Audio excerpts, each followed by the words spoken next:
Brighton, 4-0 defeat. Is this the lowest point of the lows this season, or is there just a sense of numbness to it all now? I mean, there have been so many low points this season, it's been hard to really pinpoint one, to be honest. I mean, it does look terrible. I saw Jamie Carragher on Sky Sports who said the players, and especially Pogba, just wasn't working hard enough. Now, I've never been a fan of this argument, to become an elite sportsman and down tools when you're at somewhere like Man United, but what do you put it down to? A combination of things. I'm similar. Our ambitions are probably, we want to be top six. And I mean, you've got a really prolific attack now in Natasha and Sweetman Kirk up front. Yeah, and as I said, we've got them. We've got Jess Sigsworth, and we've also got a good young... British Forces Christmas Takeover on BBC Radio 1. Let's go! Yeah, just another message come through to us from Second Lieutenant Walsh from the Royal Gibraltar Regiment. He wants to wish his family a really Merry Christmas, and he's also hoping that Arsenal can get 3 points over the Christmas period.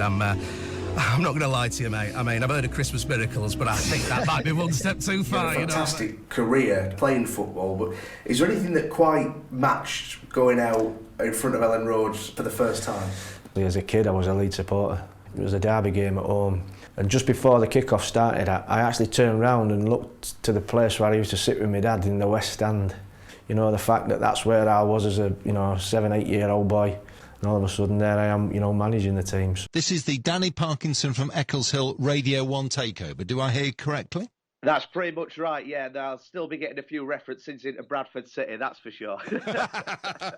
Well, you noticed that I did just happen to mention that we've got a Bradford City game today. So, first home game for the Bantams since Stuart McCall left. What do you make of where they're at the moment? I mean, he's been so much a part of the club, and he just recently signed an extension to his contract, hasn't he? I know, and he's so disappointing, I mean, he's an absolute club legend. I'd have followed him right the way to the end. We're in the bottom half now. We're in the relegation zone a week ago, which was just abysmal. I mean, this is one of the biggest reasons I've been abroad. With Leeds being in the Premier League and Bradford being in League Two, my mates have just been really taking some stick out there. That's one of the biggest reasons I had to go away. I mean, I'll be moving to the Falkland Islands if Bradford lose to Cambridge and Leeds beat Manchester United this weekend.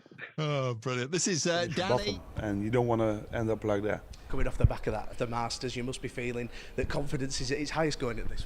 Yeah, the confidence is really great. I had a bit of luck last week against Phil West Taylor. Ham, the one where Paulo Di Canio requested the substitution in that 5-4 against West Ham back in the time. I just wondering what your memories were of that game. I don't want to remember so much about the game. I think he turned me in and out a couple of times, and he wanted a couple of penalties. I think I got a couple of penalties as well, but he didn't get it. So I think the referee was really good that day. I think they'll be ready to go. We've got Huddersfield next up. We'll look forward to it. It isn't just the building of one season. It's been building since you came back in 2013. You must be really proud to have got that silverware for all the building that you've been doing in these last few years. Yeah, definitely. I said last night, it's a journey. It's not a destination. We haven't arrived.